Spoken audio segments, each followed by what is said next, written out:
agama itu mengontrol sains agar selalu bermoral.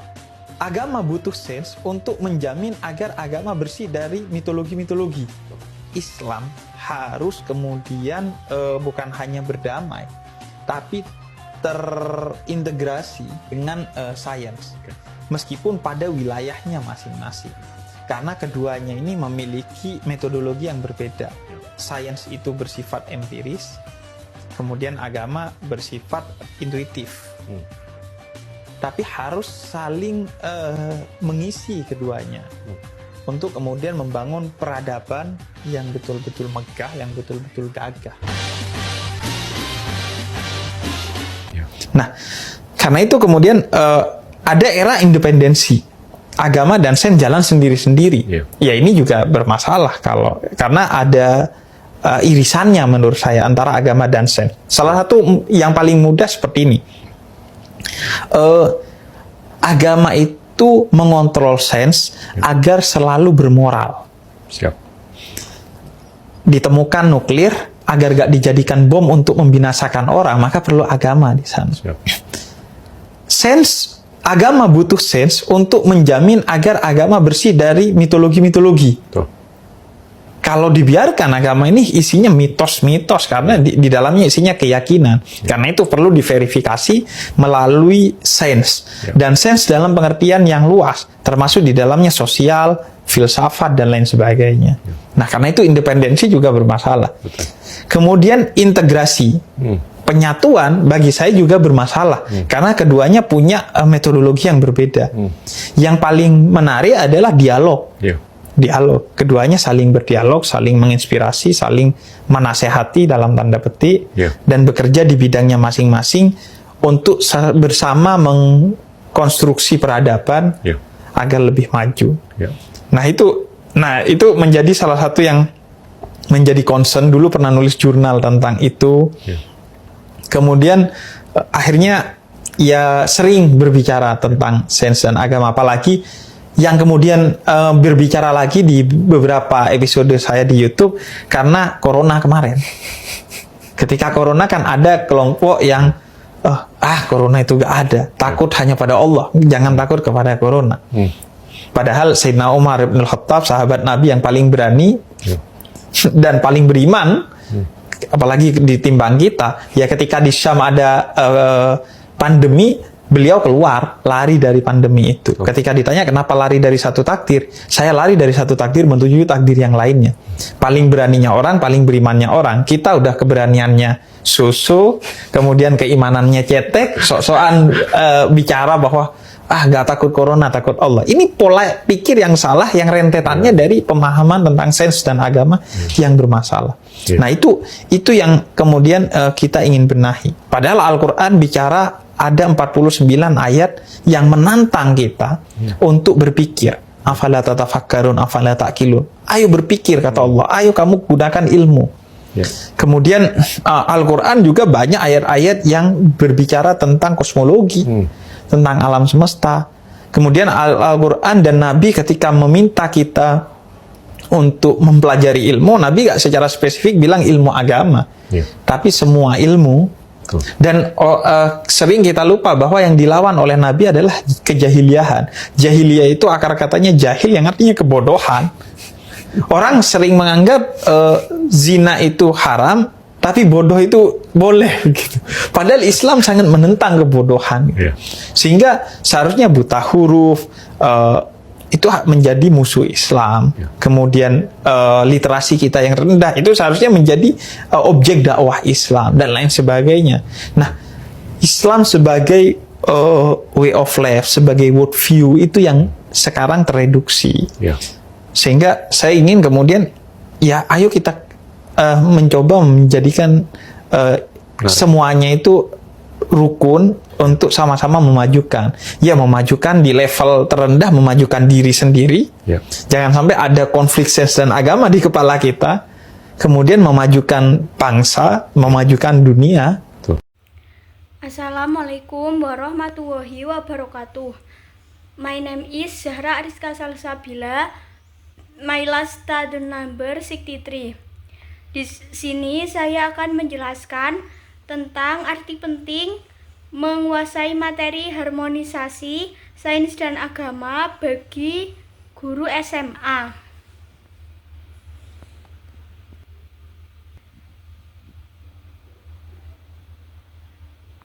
Mengapa topik ini penting?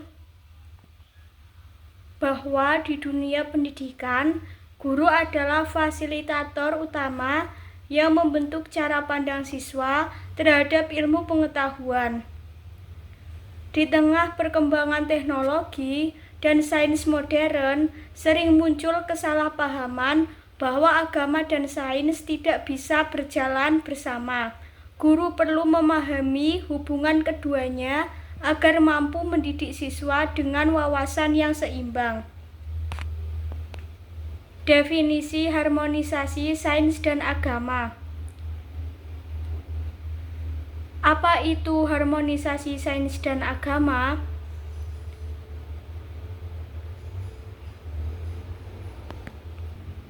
Harmonisasi sains dan agama adalah upaya untuk mencari keselarasan atau hubungan antara ilmu pengetahuan, ilmiah sains, dan keyakinan atau ajaran agama.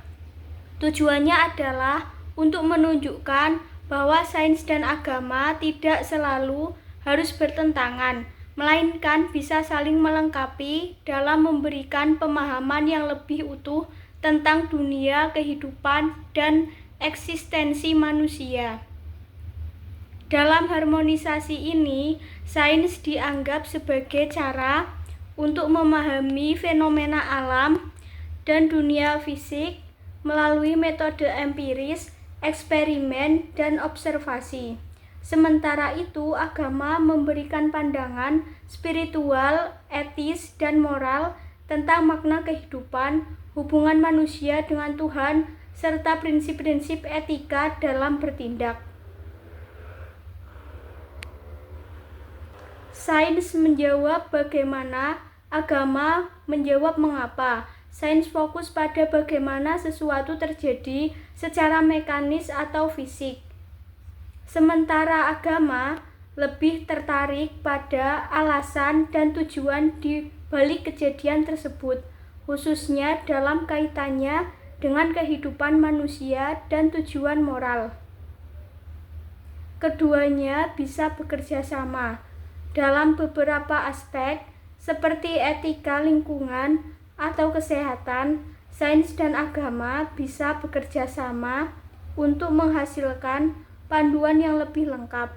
Sains tidak meniadakan agama dan sebaliknya, sains tidak dirancang untuk membuktikan atau menyangkal eksistensi Tuhan. Begitu pula agama tidak dimaksudkan untuk menggantikan bukti-bukti empiris sains. Keduanya memiliki peran berbeda tetapi relevan dalam kehidupan manusia.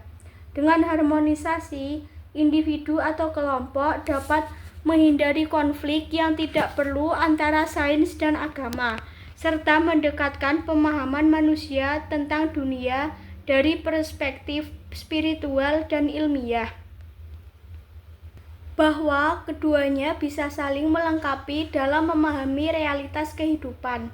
Contoh harmonisasi sains dan agama.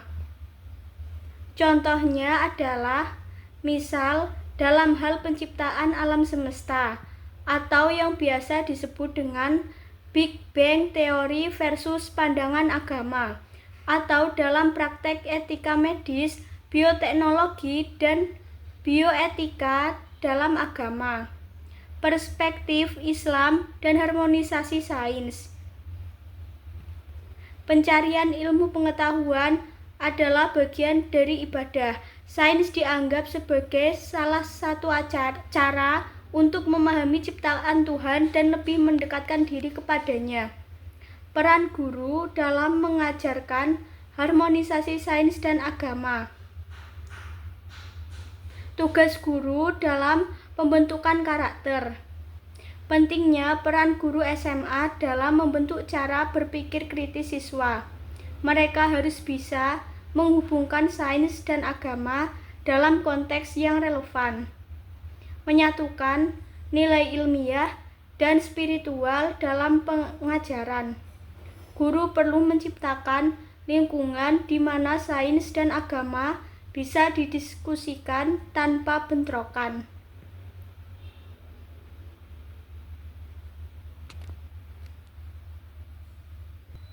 Contoh metode pengajaran yang bisa membantu siswa memahami hubungan antara sains dan agama. Yang pertama, ada diskusi kelas berbasis studi kasus. Metodenya, pilihlah kasus nyata yang melibatkan pertanyaan-pertanyaan baik dari sudut pandang sains maupun agama. Misalnya diskusi tentang perubahan iklim, cloning, atau teori evolusi. Bagi siswa membagi kelompok kecil dan masing-masing kelompok membahas sudut pandang sains serta agama terkait topik tersebut. Manfaatnya, metode ini membantu siswa berpikir kritis tentang bagaimana sains memberikan bukti empiris, sementara agama memberikan kerangka moral etis. Diskusi mendorong keterlibatan aktif dan memungkinkan siswa memahami bahwa kedua perspektif bisa saling melengkapi. Integrasi topik lintas kurikulum. Metodenya, kolaborasikan pengajaran antara guru sains dan guru agama. Misalnya dalam pelajaran biologi tentang asal-usul kehidupan, guru agama dapat menjelaskan pandangan agama tentang penciptaan. Sebaliknya, saat belajar tentang penciptaan alam semesta dari perspektif agama, guru sains bisa memberikan perspektif ilmiah. Manfaatnya, mengintegrasikan topik sains dan agama dalam satu pelajaran, menunjukkan kepada siswa bahwa keduanya bisa saling berkaitan, bukan dipisahkan. Proyek penelitian interdisipliner. Metodenya mengajak siswa untuk melakukan penelitian interdisipliner di mana mereka harus mengeksplorasi topik dari dua sudut pandang. Misalnya, mereka bisa meneliti tentang bioetika dalam transplantasi organ dari sisi sains atau kemajuan medis dan agama. Nilai moral terkait tubuh manusia. Manfaat proyek ini mengembangkan kemampuan berpikir kritis dan investigasi siswa, serta memperlihatkan bahwa berbagai bidang pengetahuan bisa bekerja sama untuk memberikan pemahaman yang lebih mendalam.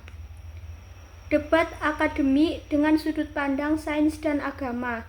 Metodenya diselenggarakan debat formal di kelas, di mana satu tim membela sudut pandang ilmiah dan tim lain membela sudut pandang agama terkait topik tertentu seperti penciptaan alam semesta atau masalah etika medis. Setelah itu, meminta siswa untuk menyimpulkan bagaimana kedua perspektif tersebut bisa diintegrasikan. Manfaatnya, metode ini mengajarkan siswa untuk mendengarkan dan memahami argumen dari berbagai perspektif serta mencari titik temu antara sains dan agama. Pembelajaran berbasis proyek komunitas. Metodenya melibatkan siswa dalam proyek komunitas yang relevan seperti proyek pelestarian lingkungan. Jelaskan perspektif ilmiah tentang dampak kerusakan lingkungan, kemudian hubungkan dengan nilai-nilai agama seperti tanggung jawab sebagai penjaga bumi. Manfaatnya, siswa tidak hanya belajar konsep secara teoritis, tetapi juga bagaimana menerapkannya dalam kehidupan nyata sambil memahami peran etika agama dalam tindakan tersebut. Penulisan reflektif. Metodenya meminta siswa menulis esai reflektif tentang bagaimana sains dan agama mempengaruhi pandangan mereka terhadap topik tertentu, seperti evolusi, penciptaan, atau kemajuan teknologi. Guru bisa memberikan panduan dengan pertanyaan-pertanyaan yang memancing pemikiran tentang kedua perspektif. Manfaatnya, metode ini membantu siswa memahami bahwa mereka dapat memiliki pandangan yang seimbang tentang sains dan agama, serta memberikan ruang untuk eksplorasi pribadi untuk mencari harmonisasi. Yang terakhir, ada pemanfaatan sumber belajar visual dan media. Metodenya gunakan film dokumenter, video, atau simulasi interaktif yang mengeksplorasi topik-topik yang terkait dengan sains dan agama.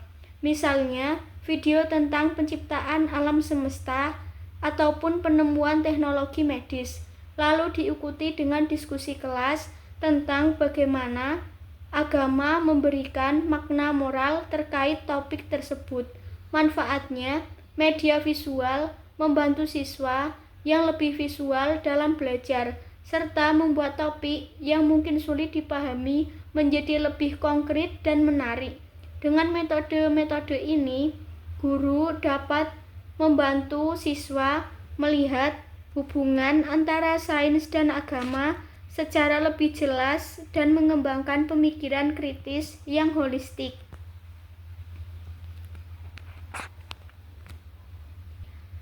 Selanjutnya ada pendidikan multidisiplin.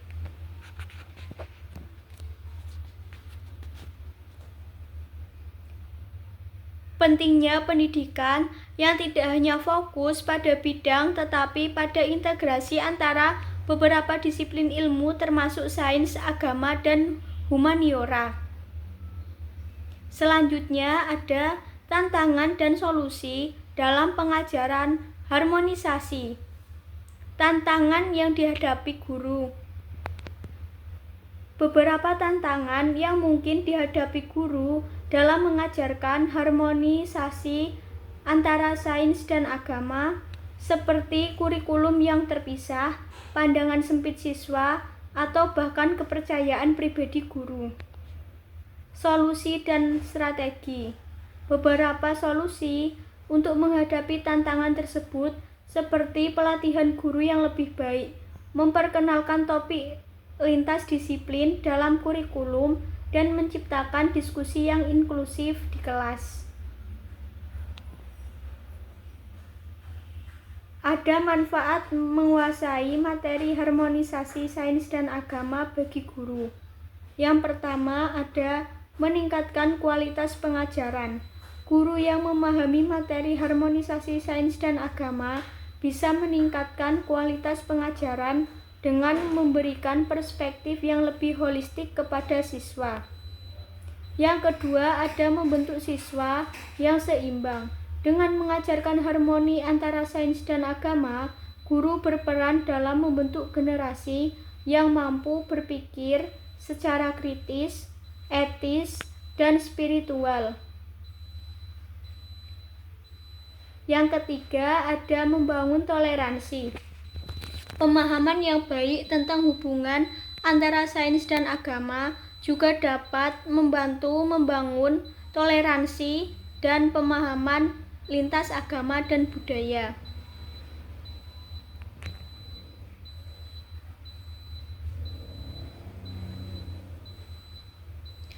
Kesimpulannya adalah yang pertama ada pentingnya topik. Guru memiliki peran penting sebagai fasilitator dalam membantu siswa memahami bahwa sains dan agama tidak harus bertentangan, melainkan bisa saling melengkapi. Yang kedua ada definisi harmonisasi sains dan agama. Harmonisasi ini adalah upaya melihat bagaimana sains dan agama bisa bekerja sama dalam memahami realitas, seperti dalam isu-isu penciptaan alam semesta atau etika medis. Yang ketiga ada peran guru. Guru SMA perlu mengajarkan bahwa baik sains maupun agama adalah cara memahami dunia. Ini penting untuk menciptakan siswa yang mampu berpikir kritis dan memiliki nilai-nilai moral yang kuat. Yang keempat ada tantangan dalam pengajaran. Beberapa tantangan yang dihadapi guru meliputi keterpisahan kurikulum, pandangan siswa yang sempit, dan keyakinan pribadi guru. Guru perlu mengatasi ini dengan pendekatan multidisiplin. Manfaat bagi guru dan siswa. Menguasai materi ini meningkatkan kualitas pengajaran, membentuk siswa yang mampu berpikir kritis dan etis, serta membantu menciptakan toleransi dalam pemahaman lintas agama dan budaya.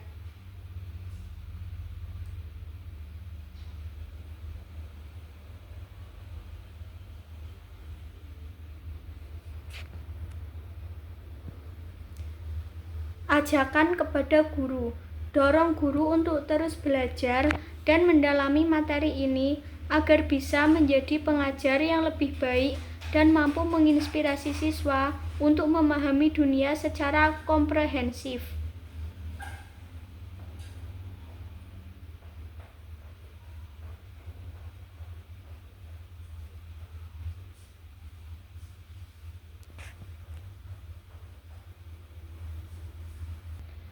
Selain itu, ada juga beberapa contoh relevan yang bisa digunakan dalam pembahasan tentang harmonisasi sains dan agama bagi guru SMA.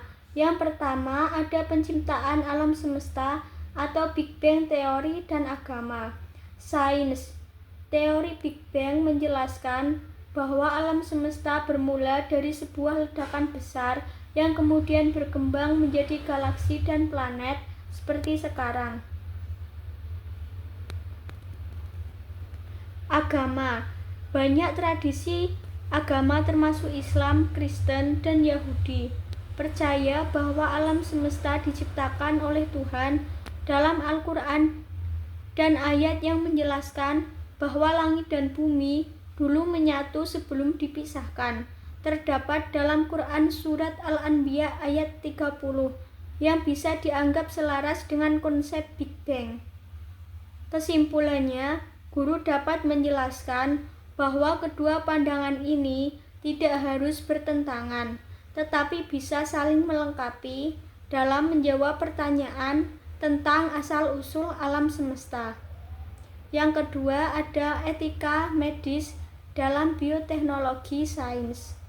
Kemajuan bioteknologi memungkinkan pencapaian-pencapaian seperti cloning, rekayasa genetik, dan transplantasi organ. Ini membawa banyak manfaat, tetapi juga menimbulkan pertanyaan etika. Agama. Banyak agama yang memiliki pandangan moral terkait kehidupan dan kesehatan. Misalnya, dalam Islam, menjaga nyawa sangat penting, namun ada batasan dalam penggunaan teknologi medis yang melanggar prinsip-prinsip etis. Jadi, guru bisa mengajak siswa untuk berdiskusi mengenai bagaimana teknologi modern dapat digunakan secara etis dengan mempertimbangkan nilai-nilai agama yang menjaga kemanusiaan dan moralitas. Yang ketiga, ada teori evolusi dan penciptaan manusia. Sains. Teori evolusi oleh Charles Darwin menjelaskan bahwa manusia berkembang melalui proses seleksi alam dan spesies yang lebih sederhana. Agama. Banyak agama, termasuk Islam, percaya bahwa manusia diciptakan langsung oleh Tuhan. Al-Quran menggambarkan penciptaan Adam sebagai manusia pertama. Jadi, guru bisa membantu siswa memahami bahwa teori evolusi dapat dipahami sebagai penjelasan ilmiah untuk mekanisme penciptaan makhluk hidup. Sementara agama memberikan pandangan spiritual tentang asal-usul manusia. Dengan demikian, keduanya menawarkan wawasan yang berbeda tetapi berharga. Yang keempat, ada penentuan waktu ibadah dengan ilmu astronomi. Sains, ilmu astronomi digunakan untuk menghitung waktu ibadah seperti sholat dan penentuan awal bulan Ramadan berdasarkan pergerakan bulan dan matahari. Agama. Agama Islam mewajibkan umatnya untuk melaksanakan ibadah pada waktu-waktu tertentu yang telah ditentukan, seperti waktu sholat 5 waktu, berbuka puasa, dan Idul Fitri yang bergantung pada siklus bulan. Ini adalah contoh harmonisasi sempurna antara sains dan agama, di mana ilmu pengetahuan atau astronomi membantu dalam pelaksanaan ritual agama secara tepat. Yang kelima, ada isu lingkungan dan tanggung jawab agama. Sains menyatakan bahwa pemanasan global dan kerusakan lingkungan adalah akibat dari aktivitas manusia yang berlebihan. Dalam Islam, manusia dianggap sebagai khalifah di bumi yang diberi amanah untuk menjaga alam dan tidak merusaknya. Ayat-ayat seperti Quran Surat Al-A'raf ayat 31 mengajarkan tentang pentingnya menjaga keseimbangan alam. Guru dapat mengajarkan siswa bahwa tanggung jawab menjaga bumi adalah contoh di mana sains dan agama sepakat, yaitu dalam pentingnya pelestarian lingkungan demi kesejahteraan manusia. Contoh-contoh ini menunjukkan bahwa sains dan agama bisa saling mendukung, dan guru berperan dalam membantu siswa melihat kedua bidang ini dapat bekerja sama untuk memajukan pemahaman mereka tentang dunia. Demikian video pembahasan tentang arti penting menguasai materi harmonisasi sains dan agama bagi guru SMA.